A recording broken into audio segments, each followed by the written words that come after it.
You're listening to Bullpen Science with Dr. Richard Aplin, the podcast that gives you real health solutions to your real health problems.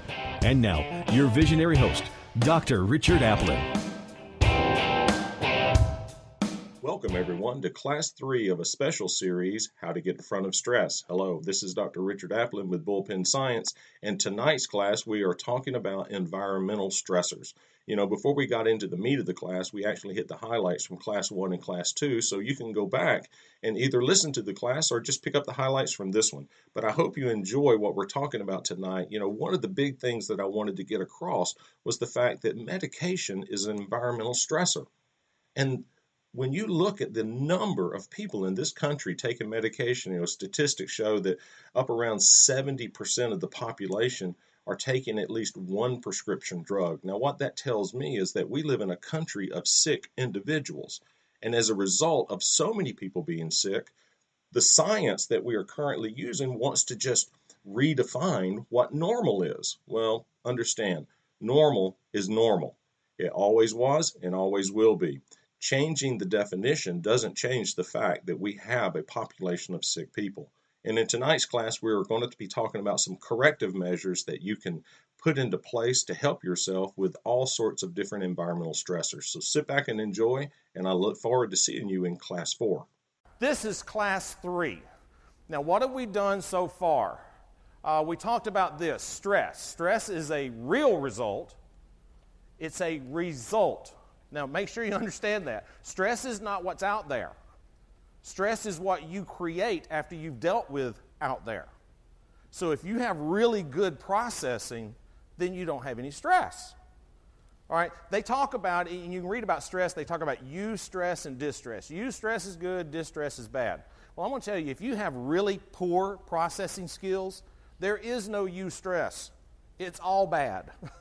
If you have really good processing skills, you have very little distress.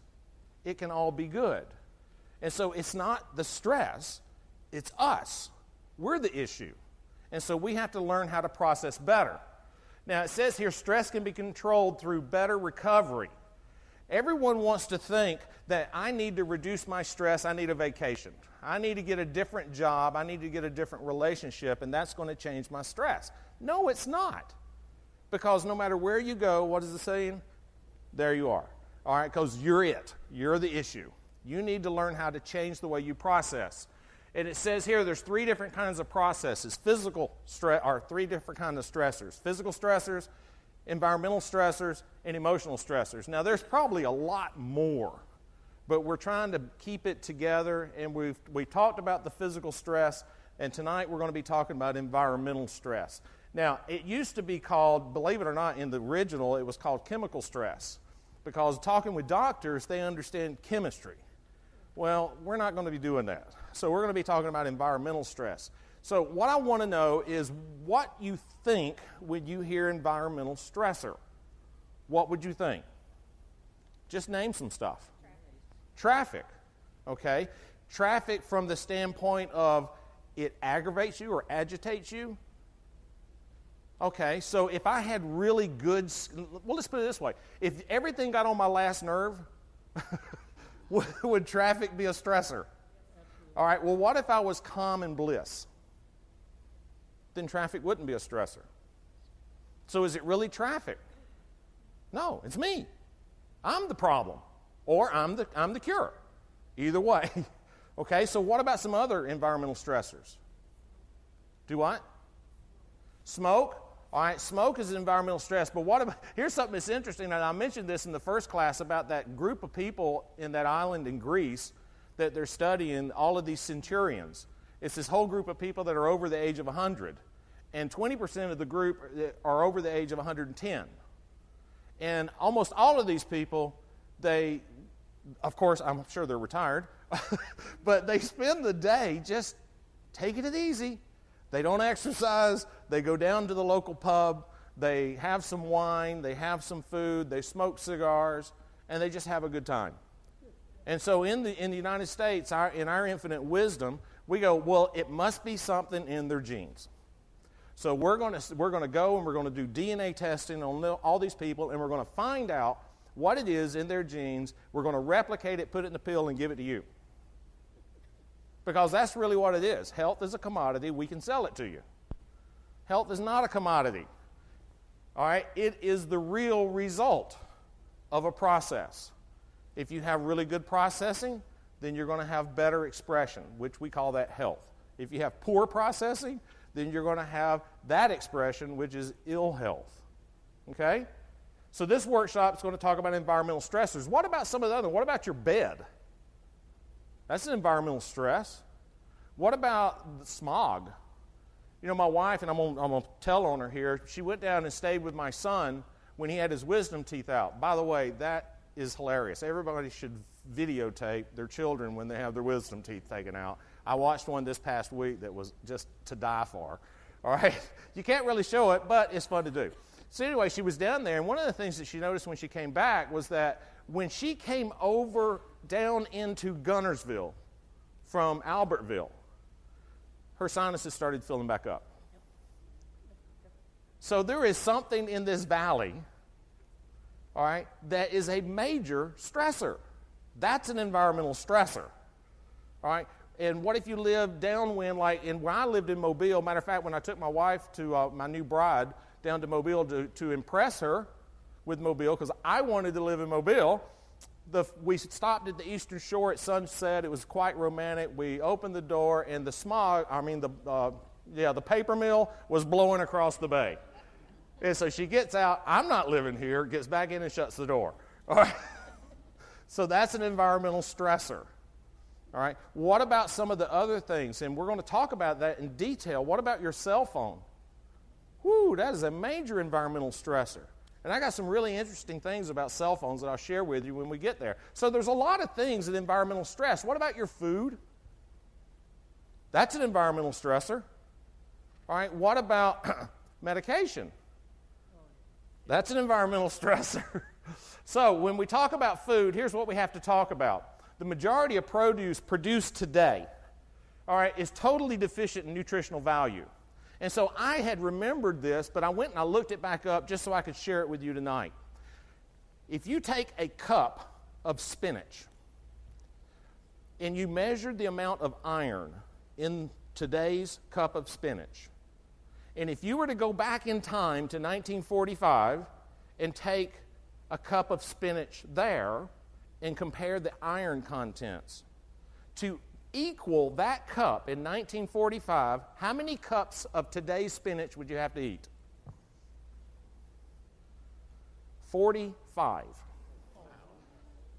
45 cups of today's spinach would equal the spinach, or a cup of spinach in 1945. Why? Because we only put 3 minerals back in our crop harvest, our agriculture. All right, we put ammonia, magnesium, and I think we put calcium. All right, and that's it. All right, but there's 88 different minerals. All right, and that's the reason why in the Bible it talks about letting the land rest so that it can rebuild its nutrient base. Now, the one thing that can draw, one of the crops that can draw the nutrients up from deep within the ground is alfalfa. And so every so many years, a lot of the major producers will plant alfalfa, and then they will just plow it in. And the reason why is because they're rebuilding the nutrient base. So the foods that you're eating today have considerably less nutritional value as before. Now, the next thing, what you would think about, well, if I'm not getting the nutritional value from my food, well, then I need to take supplements, right? If you look at a supplement, I thought this was hilarious. When you look at a supplement and it has 1,000% of the U.S. recommended daily allowance, there is nothing real in that supplement. It is purely artificial. There is nothing real about a supplement that has more than 100% of the RDA value. And so when you're taking a supplement that has more than the RDA value, you're taking a chemical. It's artificial. And your body is not designed to utilize artificial anything. Look at what's happening to the artificial sweeteners. What is one of the leading causes, matter of fact, it's probably the leading cause of diabetes in America today? There's two things that are considered. Matter of fact, that's in my article of the week this next week, but I'm going to go ahead and give you a preview on this thing, a preview. The two things, nitrates are in foods today, and the second thing is high fructose corn syrup. High fructose corn syrup. I remember sitting with my mother, talking to the diabetic doctor back when my mom was alive, and he said, you can have all the fructose you want because the pancreas does not digest it. It doesn't metabolize it. And I thought, I was young in practice then, and I went, that does not sound right. Well, it's true that the pancreas does not metabolize fructose, but your liver does. And your liver is what builds the metabolism of the human body. And if you really congest your liver, you can lead to all sorts of issues like adrenal exhaustion and thyroid disorders. And so, yeah, we have more people eating fructose, so their pancreas is not, the insulin issue is a non-issue. So therefore, in diabetes realm, we're fine. But what you're doing is you're killing the person just so that you can have a good blood test. That's insane. But that's part of this whole crisis culture in what they call healthcare today. And we had a great discussion a while ago talking about, there's no reason why we can't have two delivery systems in the country or in the world. We can have crisis care, which is what it is, and we can have health care, which is what it should be. And health care does not really deal with crisis issues, even though it could. It's really about maintaining the system at such a high level that you need less and less crisis management. So what would happen to the healthcare costs in America if we had two delivery systems? One, keeping people at a higher level of expression, and two, getting people out of the ditch. We would have less cost, it would be more efficient, and probably less paperwork, which is really the number one thing that's bugging doctors today is the amount of paperwork we have to do. So there's no reason why you can't have two systems. But to think that you can have health care from a crisis delivery system is just insane. But that's what we have been taught, or we've been thinking. That's what we were taught, that that's health care, and it's not. Like a wellness checkup for babies is putting vaccinations in them. Now, understand, that's a choice. But the whole notion of calling that wellness? No, not at all. That's a crisis issue, okay? So the next thing, medication. How about these numbers? 70% of the adult population in this country takes at least one prescription drug. 70%. Do you think that we're a culture of crisis management people? This is what constitutes a culture of victims. When you have that many people taking crisis management, that's wrong. And then 50% of the adult population take at least two, and 20% of the adult population take in excess of 5. Okay? Now, my mom took a grocery bag. My grandparents took grocery bags. Well, luckily, people today are saying, you know what? I don't want to take grocery bags. So what am I doing? Well, I'm exercising my brains out. I'm trying to control my diet. Well, do you think that those things are going to create health care? No. It's strictly influencing the reactive side of the nervous system. All right, so it really doesn't give you what you want. It gives you the illusion of what you want. But how many top athletes are now dying of heart attacks? It's becoming almost like an epidemic. It's almost like a weekly thing.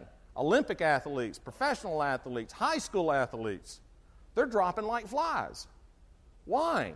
These people are in the best shape of their lives, and they're still croaking. And the reason why is because you cannot put all the eggs on the reactive side of the system, because that's not what constitutes health. It's the ability to recover.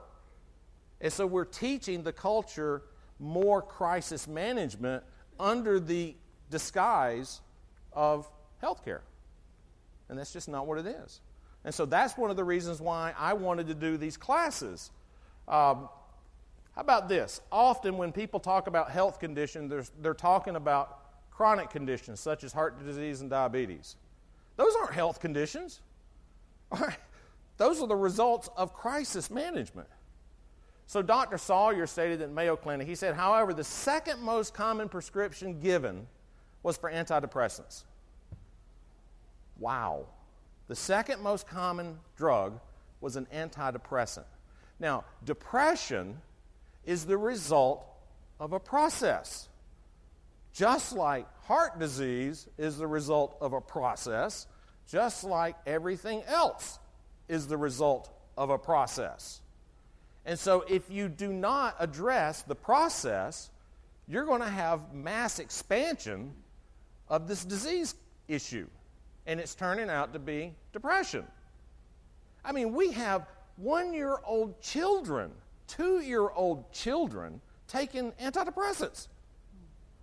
How could you even assess whether the child is depressed? But it's being done. It is just absolutely insane. But again, that's the science of crisis management trying to be applied where it doesn't belong. What about this one? The third most common drug, opioids. Unbelievable. So, what do opioids do? It actually triggers the pleasure center in the back of the brain, but at the same time, it suppresses the reactive system. So you feel better and you just don't care. All right? All right. That's really what it is. And these things are highly addictive. Why is it that they're highly addictive? Well, there was a study done using opioids, and it was a mouse study. But understand, mouse physiology is about the closest thing to human physiology there is. The way their neurons work, the way their brains work is very close to humans. And so they did this mouse study using opioids. And what they claim in the study was that these drugs are highly addictive, and once you get on it, you can't get off. And so you need to have medical intervention, and so that's the reason why you see methadone clinics. It does not work. Matter of fact, methadone is more addictive than opioids. It does not work. It's all based on the crisis management concept. It does not work. What they failed to talk about was the second half of this doctor's study, when he took these drug-laden mice that only wanted to drink the opioid water, and he put them into a community of people, and he gave them rat nirvana, all right, gave them little hamster wheels to run around, things to bury around in, little tunnels to go walking through, that the mice did not choose the opioid-laced water. They didn't. And so it's the issue of community. We are community people. We're not a bunch of islands. And the more you try to separate yourself from culture, the more at risk you are of going this route. And what's happening out there in our culture today? Cell phones, Facebook, instant messaging, Twitter, pin whatever, all that junk. All right? It's all about making us separate. It's removing us, Skyping. I mean, here's my political point, the thing I want to say. Laptops in school, worst mistake you could possibly make. The worst. Learning is part of this culture. Turning the page, the sound of it triggers your brain. The smell of musky books, all right, actually enhance learning. Looking at something in 2D does not enhance learning. And I think when you look at the scores in our kids' schools today, you find out that, you know what, that's right. All right, the scores really did not jump like they anticipated. All right, so next thing, water. Is water an environmental stressor? Everybody talks about different kinds of water. Think about, I was part of that culture that said, you know what, people buying bottled water? No way. It is a multi-billion-dollar industry. And most of the water that's out there is purified. And what does that mean? That means it's tap water run through a filter, all right? And it's sold in nice packaging. But one of the major issues with water is the pH level of this water. And so what I did is I looked it up. So I'm going to share it with you. Most tap water that you can get around is pretty close to 7, which is neutral. When they add chemicals, especially municipal water, it's going to make it more acidic because they add chlorine and fluoride and a bunch of other junk. All right, so it's going to drop it down to about 6.8, 6.5, somewhere around there. To give you some idea of how this stuff works, sports water. There are a few companies that sell sports water. All right, these things, the pH of these is around 3.5, highly acidic. Why? Because they put artificial sweeteners in it. They put chemicals in there. So Dasani, everybody knows Dasani water. Dasani water is 6.5. All right, what's the best as far as pH water out there for the general public? Deer Park. They're 7.8. I have a lot of patients that buy chai water, which is 8.0. All right, and they feel really good about it, but you can buy Deer Park at Sam's, and it's 7.8. So the pH of water is very important because you really don't want to be adding a lot of acidic material to the body. Same thing with sweeteners. All sweeteners are acidic. All sweeteners. Doesn't matter what it is, it's acid producing in the body.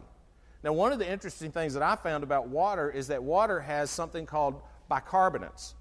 You remember back in the old days, if you had a big meal, you could go down to the pharmacy and get a bicarbonate, all right, and that would ease your stomach. Well, water has bicarbonates in it, and some waters actually tout the large amounts of bicarbonates. But what I thought was odd was, okay, you have water that has a bicarbonate in it that helps alkalize material, and then you put it in an acidic carrier. Acidic water with bicarbonates. I mean, that just makes no sense. And so buying water that's higher in pH, which makes it more alkaline, means that you have more available bicarbonate. And you use bicarbonates, by the way. You use it when you breathe. You use it to transfer carbon dioxide and oxygen and water out of your lungs. You can suffer from conditions or have these ill conditions called metabolic acidosis or respiratory alkalosis. These are all things where bicarbonate is screwed up. So bicarbonate is important. So don't try to run down to your pharmacy and get that stuff now because I don't think it'll happen. All right? But water, one of the things, mineral components in water. Water has sodium in it. So if you're having to watch your sodium intake, I thought this was interesting. Everyone has to watch their sodium intake because sodium causes high blood pressure. It's an interesting study done at University of San Diego Medical Center. It's the only study of its kind where they took people suffering from high blood pressure and they broke them into 3 groups. In one group, they did nothing, all right? In the next group, they put them on a low-sodium diet. And on the third group, they put them on a high-sodium diet.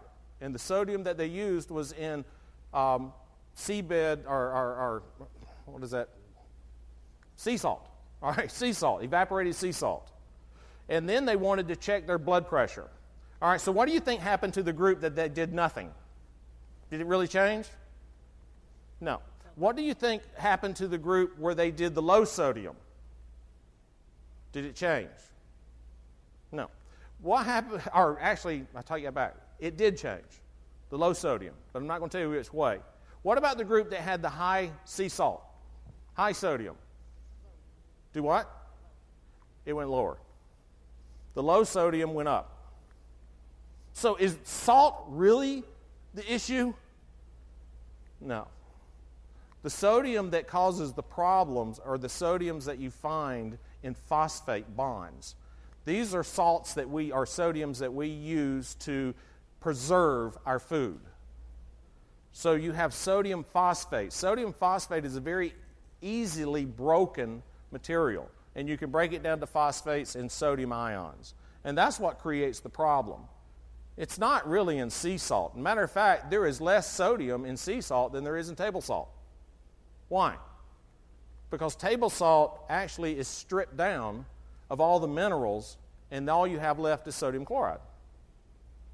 So that's what really causes the problem. You're messing with it. If you just eat stuff as natural, you wouldn't have a problem, okay? All right, what about municipal water? We talked about the chemicals that are in municipal water. Everyone talks about fluoride, and fluoride in water is supposed to help dental issues. Is there any research supporting that? No. No. Matter of fact, it's the opposite. And that's the reason why a lot of municipalities in this country are fighting to get fluoride taken out. Fluoride is a poison, just like sweeteners are poisons. All right? Reverse osmosis versus filtered. These are different types of things you can do to your water. The whole reverse osmotic industry was touting the fact that we can take out all the bad stuff, and that's absolutely true. But they also take out all the good stuff, which is absolutely bad. All right, so what about filtered water? Well, if you're going to use filtered water, typically you have to use a multi-stage filter. You have to take out sediments, and then you have to take out pesticides, and then you have to take out all this other chemistry. Now, that honestly it's probably the better move. But you really have to do some research into it to understand how the filters work, and so you don't get caught into spending an enormous amount of money. All right? One of the things that we do at my house and also at my office is we have a generator where we generate our water. And what it does is it runs through four filters, and then it is alkalized, and then it's actually energy shot into it as far as the negative ions. And there's research being done on that at Georgia Tech and also Emory, where they're studying hydration in Alzheimer's patients. And by increasing the pH of the water and then potentizing the water, in other words, adding a negative ion to it, they can drive the water into the tissue cell of the brain, which I thought was pretty cool. All right, so if it's good enough there, it's good enough here. And that's what we do. And so we generate all that stuff for us. Next thing I want to look at is air. Okay? Air is a big problem because here's what the experts say. Indoor air can be worse than outdoor air in almost every case. How many people have their house locked up all the winter? How many people have their house locked up all the time? And then they constantly run their systems. Well, all you're doing is recirculating bad air. And so there's something good about opening those windows and getting things to blow through. But the problem, like I talked about before, like with Sue coming into Gunnersville, is that we have so much contaminants and so much mold floating around in the air in this part of the country that it'll just tear you up. And so now you need to work on your air, okay? And here's how you work on it. Oh, we talk about rigid, that's the contaminants, and then agricultural contaminants. That one I'll get to in just a second. Well, we're going to go ahead and do this before we get to that one. There are 3 different kinds of filters that you can use. Almost everyone's heard of electrostatic filters. You can buy them at Lowe's. You can buy them at Home Depot. All right. There's also HEPA filters. And then the last thing, there's ion charged. So if a person's using an electrostatic filter, they're less expensive. All right. You have to change them more often. And the problem is that when you use these filters in your main system, when you go to take them out, all that stuff goes flying into the house again. All right. And so that's sort of a bad thing. A HEPA filter is much more efficient than an electrostatic filter. But the problem with a HEPA filter is the expense. Those sealed cartridges are very expensive. And then you have something called an ion charge. And an ion charge is the thing, we use it at the house, I use it at the office again. And what it does is it actually sends out a negative charge and it attaches to all the molecules floating around, dust, bugs, whatever you want to see is floating there, and that drops out to the ground. All right, it adds weight to it, and then it drops down. Now, the problem with that is that it drops down on top of your stuff. And so if you're the type of person who cleans, quarterly, that might be a problem. So you need to clean more often. So what we wound up doing, and I thought this works good. Our main system has an ion charge in it.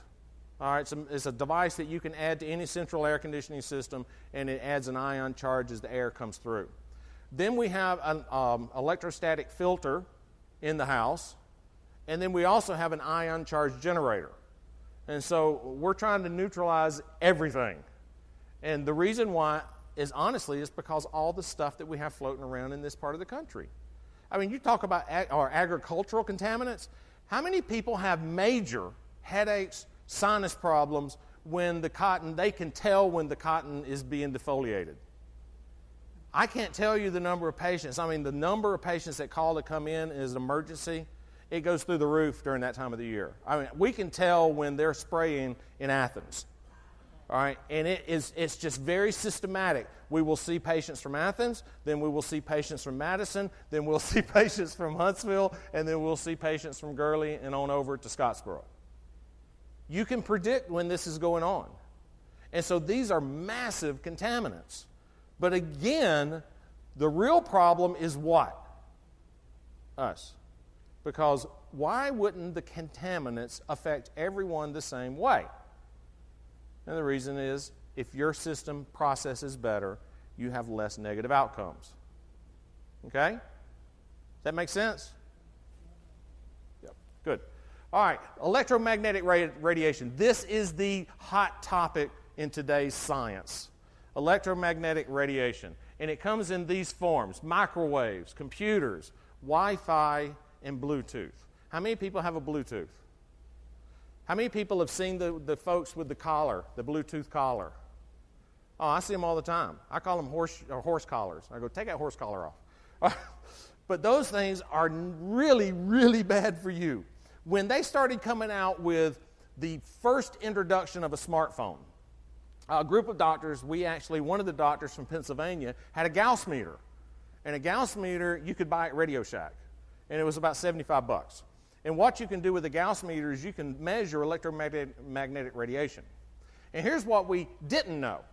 Did you know that the EPA sets standards for how much electromagnetic radiation a product can emit? So we tested at all of our cell phones. Do you know how much more than the EPA standards our cell phones, and those weren't the big smartphones like we have today. They would go as high as 300 times what the standards were set by our government. And why isn't anyone saying anything? Used to, there was this big issue about, living under power lines. Oh, that's just fake. Oh, that's just this. Oh, and I actually have patients or cancer patients that live next to power lines. And they could not explain why this person got this weird form of cancer. Well, we know you cannot live next to something that generates that high of an electromagnetic field and not think that you're going to be affected.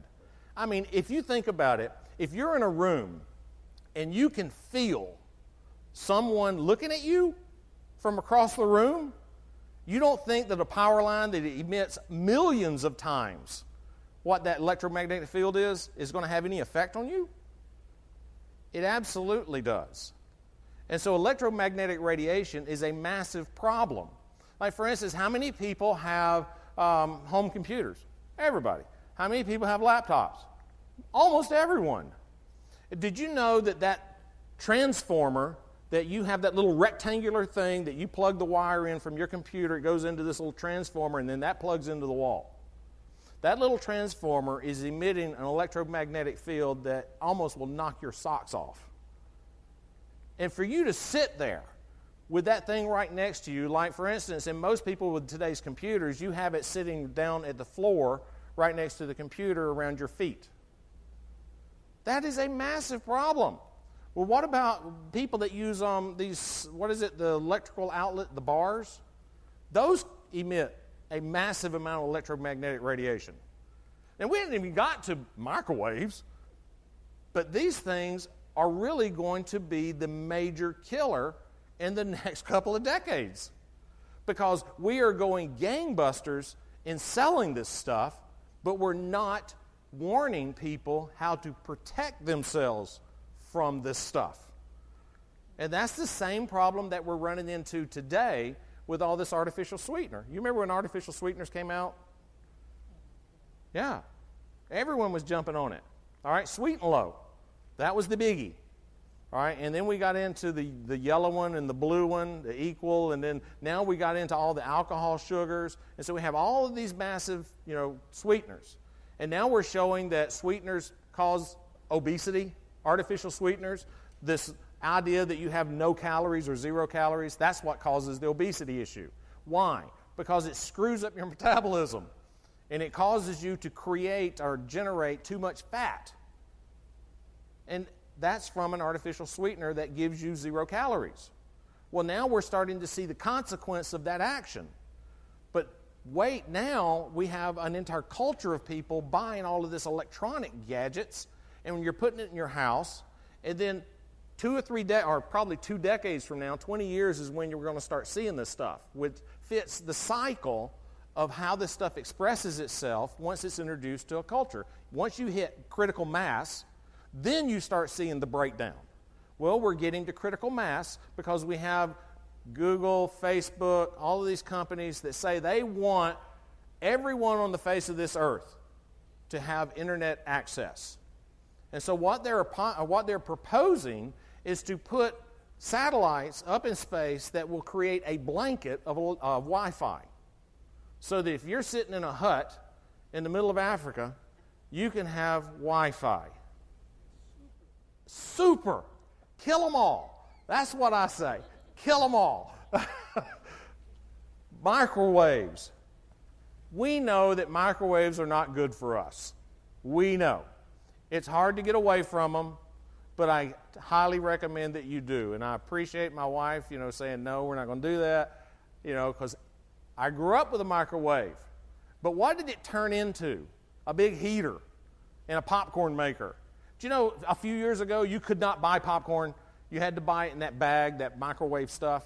Now you're starting to see popcorn come back because whole foods are regaining in our culture. And so now you can actually go and you can buy popcorn so that you can make it. Make your own popcorn. Do not stick it in the microwave, all right? And if you can get away from a microwave, buy a convection oven. It's about the same size. It uses much less electricity, and it also produces less electromagnetic radiation. A lot of people, like my parents, they used to take their medication and stick it on top of the microwave. It's like, yeah, absolutely. So let's nuke our medication that is poisoning our bodies, and then we'll complain about the result. Makes no sense whatsoever. So I highly recommend trying to get away from this stuff. Wi-Fi. Wi-Fi is a real major problem, and the reason why is because you're constantly being inundated with a polarized field. When they came out with MRIs when I was in practice, and it started gaining use among physicians, my first question was, has there been any long-term studies of what happens to the body once you use MRIs? So what does an MRI do? Well, it shifts every cell in your human body into the same plane, and then when it turns off, everything shifts back. But all the cells shift at different speeds. And so they can calculate the different speeds, and they can create an image. But do you think it's good to take all your cells and turn them in one direction? No. And so there's never been a long-term study that I know of that's been done on the use of MRIs. It can't possibly be good for you. I mean, now they're saying it's not good to live under power lines. Why? Because it's polarizing all your cells. So, interesting. Bluetooth. Get away from the Bluetooth. Get away from the Bluetooth. Honestly, these things generate more electromagnetic radiation than your cell phone because they never turn off. Never. I have patients come in with those goofy things, they're like they're plugged into the Borg or something. It's like, unplug. Get that thing off your head because it is a constant emission of electromagnetic radiation. Your cell phone, at least it turns off. All right? Your Bluetooth never does. Next, corrective measures on food. Buy nutrient-dense foods. How can you do that? Well, they have this new thing. It's called Whole Foods. Not the company, but they have Whole Foods. Well, they talk about organic foods. Now, when they came out with organic foods, it was a bunch of people that were generating crops in low yield, and it was really high-quality stuff. And now it's turned into a massive industry, and the quality has gone down, and the politicians have come in, and they've renamed what organic means. It's sort of like free-range chickens, all right? If you've ever, you look at a major industry that produces free-range chickens, give me a break. They cut a door in a chicken house, All right, if the chicken goes out, hey, that's free range. All right, but the chickens don't typically go out. But the door provides them the possibility to go out, so therefore it's free range. And that's the legal definition. And that's the problem in this country, is that we have a good idea, and then we try to make it into a multi-billion-dollar industry, and we have to redefine it and then legalize it and turn it into a problem. And that's happened over and over and over again. And I don't know that it's going to change, but hopefully with us talking, you can get a better idea of what all of this stuff really means. And so when you look at it, you won't be caught up in that tidal wave of everyone's got to buy free range, everyone's got to buy organic, because organic is not necessarily organic. Vitamins and minerals. We talked a brief bit about vitamins and minerals. If you look at your vitamin bottle, and if it has more than the US or the RDA, it's synthetic, all right? It's artificial. It's not a whole food. So your vitamins have to have something called bioavailability of them. When you look at a bioavailable vitamin complex, you will see a varying amount of different percentages. They may be 3%, they may be 20%, it may be 28%, maybe 2%. There's all these different numbers. When I look at a vitamin like Centrum and it has 1,000, that's a problem, all right? So go back and look. Minerals are the one big thing that people are missing in this culture. We have 88 different minerals, and we have trace minerals to boot, and then we have ultra trace minerals on top of that one. And so making sure that you take a multi-mineral, that will help you tremendously. If you think about it, you know, how many people suffer from leg cramps? That's a mineral deficiency. We already know that. And so if you're deficient on something as simple as magnesium, don't you think you're probably deficient on all the other 88 different minerals and ultra trace mineral? Oh my gosh. So you should be taking some kind of mineral supplement because your food source is so deficient. Now, you can take a mineral that has more than the RDA because that's not the same thing. A mineral is not the same thing as a vitamin. A vitamin needs to come from a food source. A mineral does not. All right? It's decayed matter that creates that. And so seabed minerals are some of the best minerals out there. And they actually comprise most 88 minerals and then the trace and the ultra trace. All right? Fresh, frozen, and canned. Do I need to go fresh, frozen, and canned? Fresh food, canned food? All right? Or actually frozen and then canned food? Okay, that's pretty easy, right? What about this? SAD. It's not that we're all sad. It's that we suffer from SAD, called the Standard American Diet. Did you know that the RDA for nutrition in this country was actually done by some people here in Huntsville? When you look at the food pyramid, it was developed in Huntsville. All right? It was presented to Congress, who promptly inverted it. The original food pyramid does not look like the current food pyramid. The original food pyramid actually was done by some doctors and nurses at Oakwood College. And I met the lady that was in charge of it. All right, she was one of the deans out there. And it does not look anything like it. The original food pyramid had a lot more vegetables that you would expect, all right, from a Seventh-day Adventist.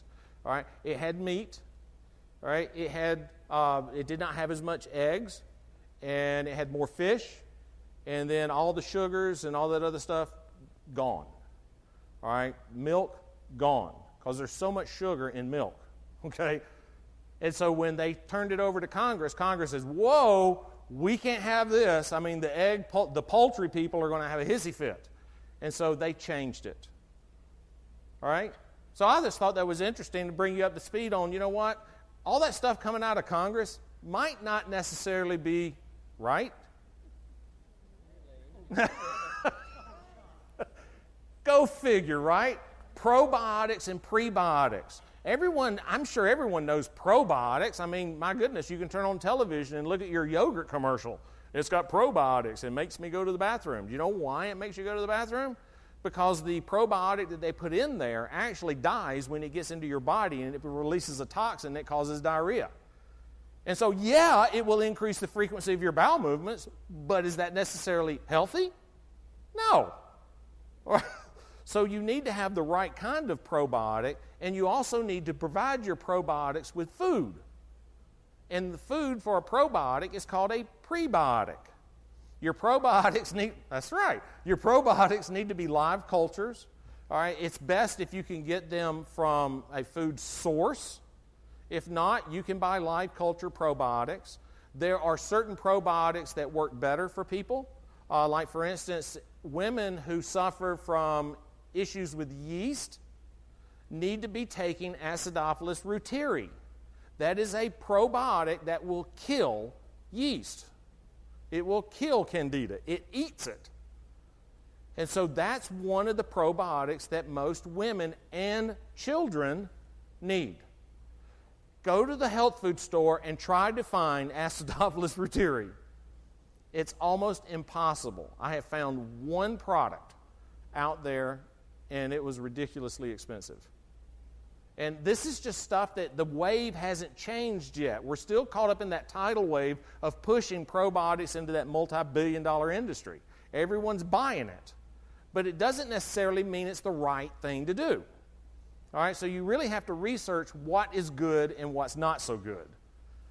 Stress and bowel function. Do you think those two things go together? Yeah, absolutely. Because here's my thing. If your system is so stressed that it's affecting your bowel, I don't care what you put in it. You're not going to get the benefit. And so you go to the doctor and you have irritable bowel, and he says you need to go on this special diet and you need to take all this stuff. Well, is that really changing anything? It may make it less stressful, but it's absolutely not changing the process that's creating it. So you really have to address this issue of stress. You know, I have patients that come in and they say, well, you know, they had their colonoscopy and they had a little bit of diverticulitis. Well, what is that? Well, they go, well, that's where the intestine folds in on itself. I go, how's that happen? And that's pretty much where the conversation stops. And so if you sit down with the doctor and the doctor says, you know, you have all this infolding and you got these diverticuli starting to form, and then you go, well, why? And they look at you and like, what? And you go, why? Why do I have it? Well, I don't know. Well, if you don't know, I mean, how are we going to get rid of it? Oh, you can't get rid of it. What do you mean you can't get rid of it? In that science, you can't. In a different science, you may. And so you need to look at it different. And so making sure that you have plenty of fluids in your body and making sure that your system is not stressed. And how did we talk about what's one of the probably the leading physical symptoms of a bowel issue? Cold hands. And if they're cold and dry, it's been a chronic problem. All right? So make sure your hands are warm. It has nothing to do with your heart. Make sure your hands are warm. All right? Next thing is this, cleanses. People have heard about cleanses, colon cleanses. Matter of fact, did you know that colon irrigation, all right, was practiced in Huntsville in the 1950s? As a matter of fact, before you could go to a gastroenterologist, you had to go to Huntsville Hospital and have a colon cleanse. And then colon cleanse facilities started popping up in Madison County and Huntsville.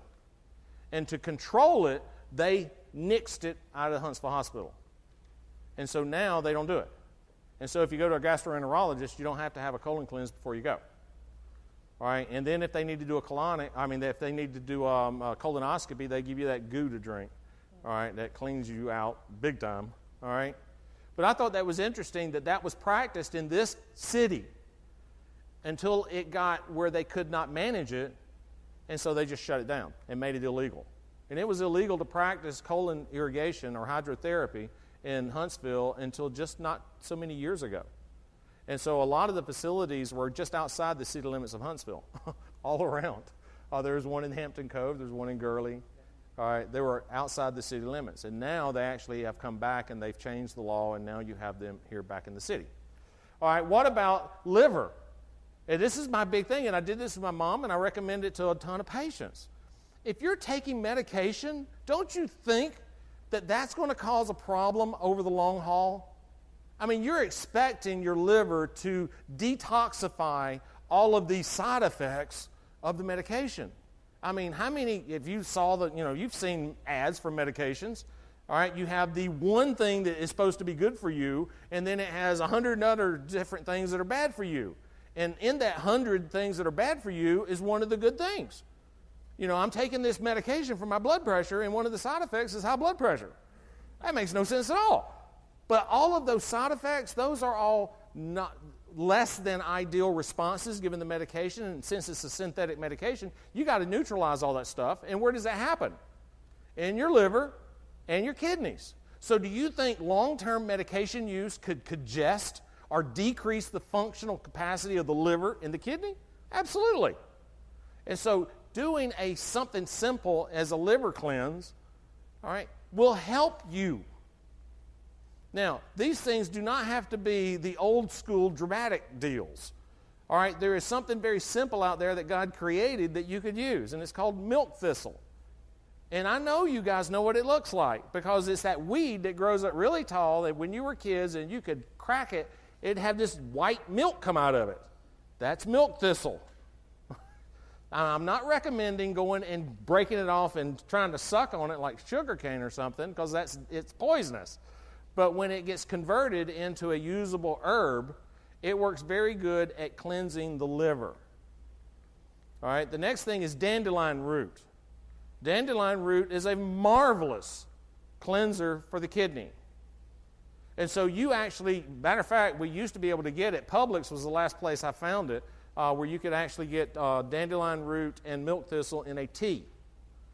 And so I recommend people drinking this for a month. Take a month off, do it for a month, take a month off. Anytime you're taking medication for a long period of time, you need to make the system more efficient because you are congesting the system. And so just doing something simple can help you. Corrective measures, we talked about water. This is the thing about water. Adult men have more water in their bodies than women. 60% in men, 55% in women. The reason why is because fat does not hold as much water as lean tissue. And women's figure, women are actually comprised of more fat than men, and therefore they have less water.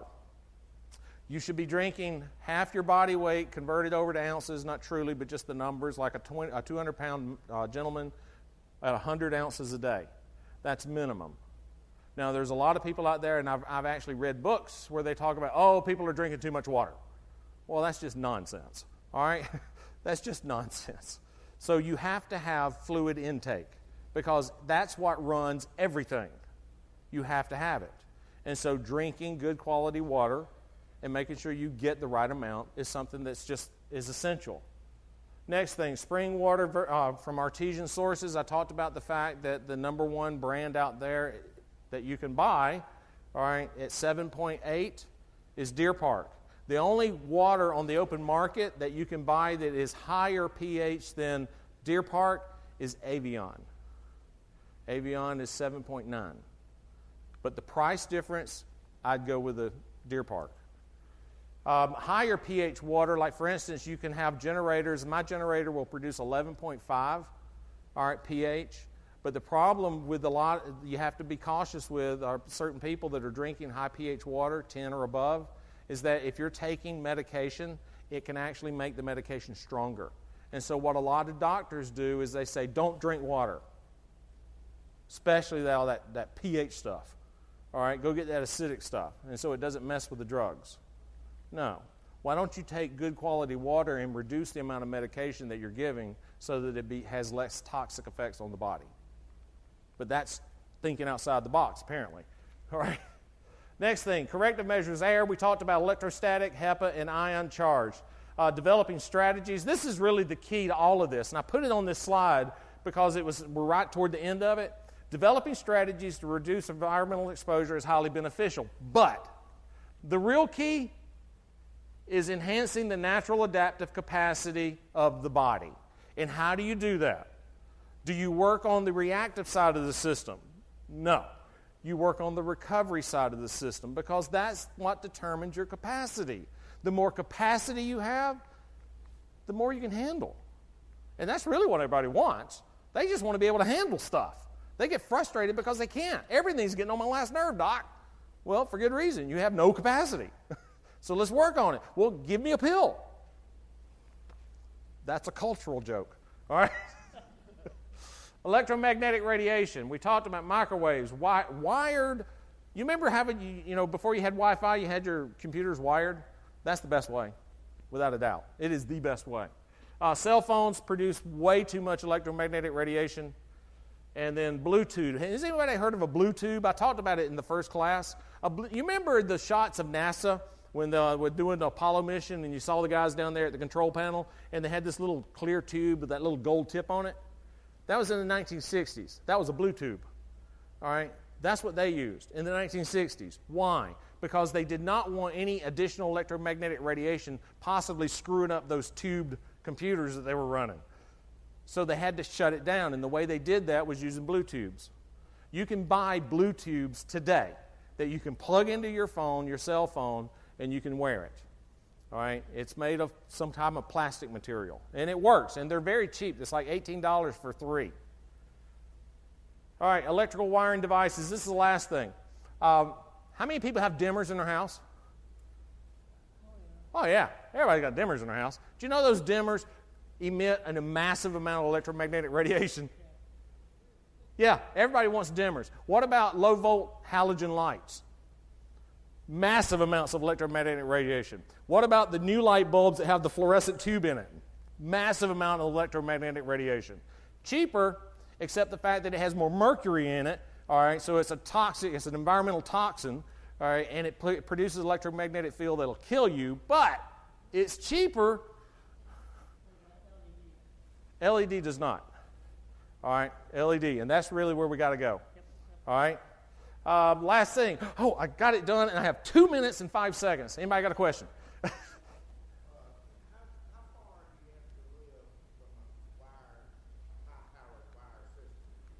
Probably a couple of 100 feet.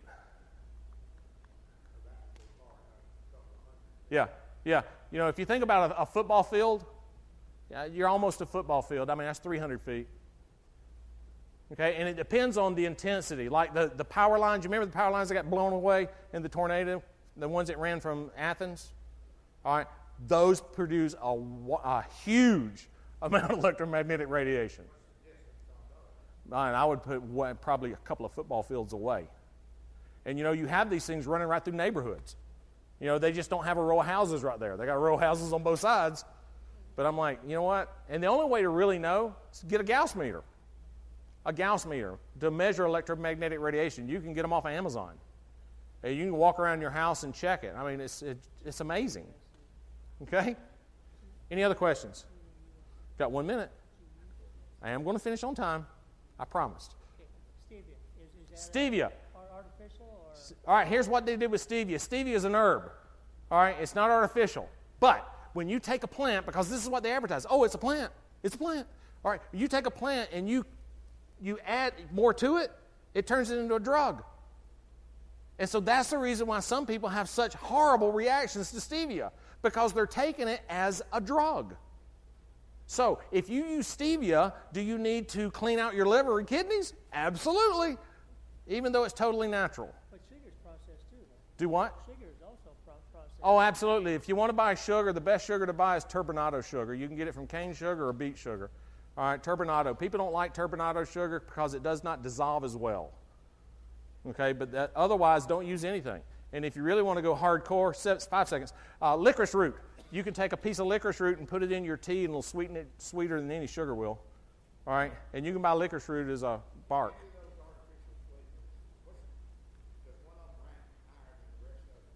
Okay, if you had a group of poisons, would one of them rank higher than the other one? Okay? And I think we need to end with that one, folks. Next week, we're going to be talking about emotion. All right, and it'll be the last one. And so hopefully I want to try to run through that one. I don't want to miss anything, but I'm telling you that is a major, major problem. And just like you saw tonight, the number 3 recommended drug, opioids, or no, it was antidepressants, and then after antidepressants was number 2, and then opioids was number 3. All right, so number 2 and number 3 drugs in America have to do with your emotions. And so do you think we have problems in this country with that? Yeah, buddy. All right, guys, thank you so much for tonight. If you want to ask some questions, run and get your children if you have them, and if you don't, just get somebody else's. All right? You've been listening to Bullpen Science with Dr. Richard Aplin. To learn more about real health solutions to your real health problems, call us at 256-203-9433 or visit us online at envisionchiropractic.com today.